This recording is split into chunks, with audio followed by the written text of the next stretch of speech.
Backup नहीं, prayer का backup नहीं, फास्टिंग नहीं, अच्छी एसोसिएशन नहीं, कोई स्पिरिचुअल फादर नहीं, अपने आप लगे।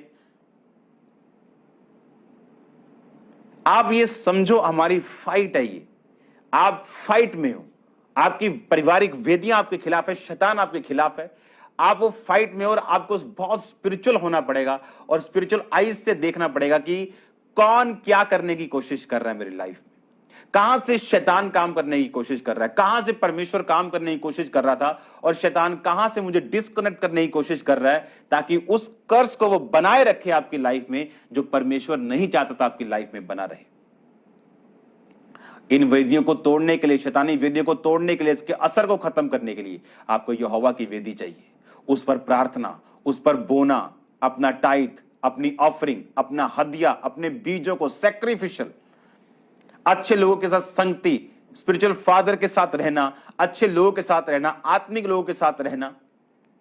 और ये चीजें आपकी लाइफ में ब्रेक करती उन चीजों को जो शैतान आपकी लाइफ में ट्रांसफर करना चाहता है, चाहे वो डाइवोर्स हो, चाहे वो बीमारियां हो, चाहे वो फाइनेंशियल ट्रबल्स हो। आप उन्हें फिनिश करते हो अपनी लाइफ से जब आप अच्छी फाइट को करते हो। एक वेदी होने की वजह से उसका दिमाग घूम गया, माइंड पे शैतान का कब्जा, सोचों के ऊपर, नेचर को इन्फ्लुएंस कर देना। एक पास्टर वेदी पे गया, पता नहीं उसके दिमाग में क्या, इसलिए पास्टर्स लोगों को प्रार्थना करना जरूरी है। आप संडे आलू के परोंठे खा के पुलपट पे नहीं जा सकते हो, आप ऐसे मुंह उठा के पुलपट पे मत जाओ। ये एक डेंजरस गेम बन जाएगा आप लोगों के लिए कि वचन प्रीच करने से पहले, पुलपट पे जाने से पहले 10 लोगों के साथ चल रहे हैं, बातें हो रही इधर उधर की, ये पानी चल रहा है, ये परोंठे चल रहे हैं, ये चाय चल रही। नेवर। वो पास्टर पुलपट पे गया, पता नहीं उसके दिमाग में क्या आया, उसने बोला, वो प्रार्थना कर रहा था कि परमेश्वर मेरे रास्तों को खोल, मैं टीवी मिनिस्ट्री में जाना चाहता हूं। और जब कोई रास्ता नहीं खुला, पुलपट पे गया और डेवल ने मैनिपुलेट कर दिया उसको और उसने बोला, जरूरी नहीं कि टीवी पे आया जाए, खुदा वैसे भी काम कर सकता है, जरूरी टीवी पे आने पे करता है, वो छोटे सेवकों की तरह काम कर सकता है।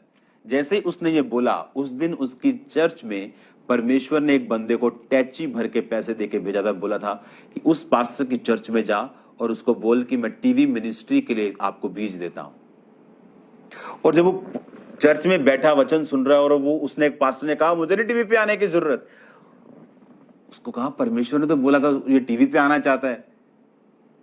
अब विश्वासी होते विश्वासी ही हैं, उसको लगा शायद परमेश्वर ने मुझसे बात ही नहीं की, वो अपना बैग उठाया और वापस चला गया।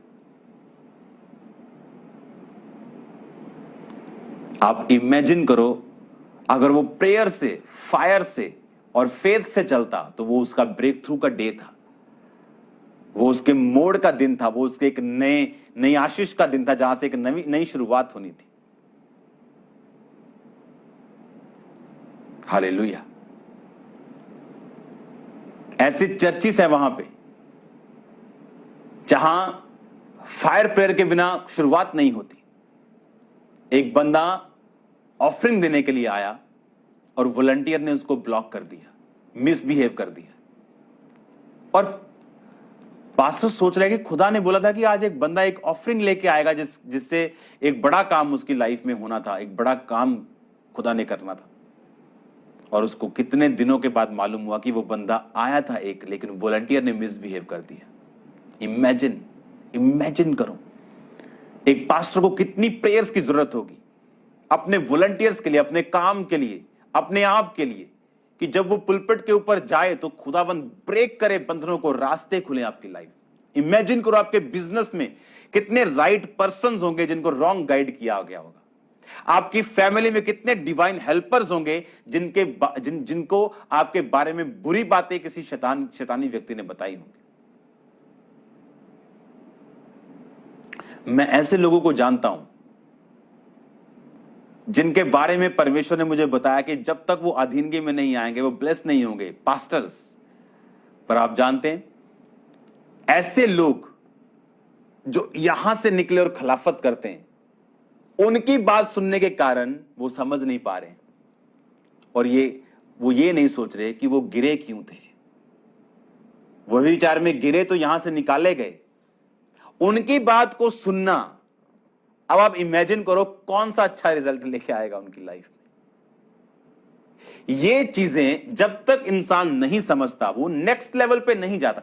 इसलिए आप देखते हो कि लेवल बढ़ते नहीं पास्टर्स के, लोगों के फाइनेंशियल लेवल, क्योंकि उन्हें यह मालूम नहीं कि कौन सा व्यक्ति किस वेदी से बात कर रहा है। और जब उन्हें यह समझ आती तब तक बहुत देर हो चुकी होती। इसीलिए बेस्ट ऑप्शन है कि अगर कोई व्यक्ति विनर है तो उसकी बात को सुनो, जिसने वेदियां तोड़ी उसकी बात को सुनो,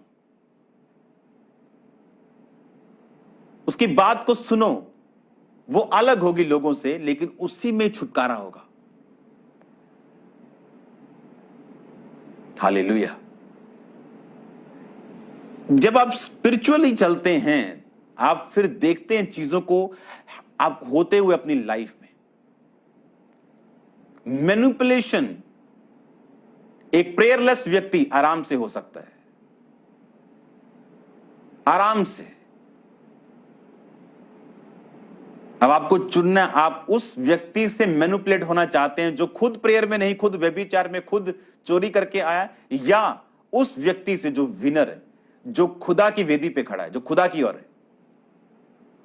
जब हम उस ओर चलते हैं तब हमें बातें भी परमेश्वर अपनी वेदी से जो बताता है वो डिलीवर करने वाली होती। मैं जानता हूं ये गहरी बातें जो खुदावंद आजकल आप लोगों से कर रहा है,